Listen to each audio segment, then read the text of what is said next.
సమాజంలో కూడా చాలా వివక్షత అనేది మనం చూస్తూ ఉంటాం. కానీ దేవునికి వివక్షత లేదు. దేవునికి సమానత్వమే, సమాధానమే ఆయన దగ్గర ఎప్పుడు ఉంటుంది. హల్లెలూయా. ఒకవేళ పొరపాటు చేసినా, పొరపాటు జరిగినా ఆయన సమానత్వానికే చోటిస్తాడు. అలాగే దేవుని యొక్క ప్రేమ కూడా సమానంగానే ఉంటుంది.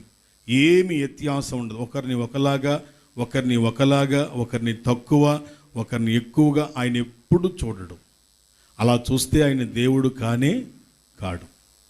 మరి దేవుని నమ్ముకున్న మన జీవితాల్లో కూడా మనం అలాంటి ప్రయత్నము, అలాంటి జీవితాన్ని కలిగి ఉండకపోతే ఒక రోజున నిషేధించబడిన రాయి మూలకు తలరాయిగా నిలిచినప్పుడు నువ్వు సిగ్గుపడతావు.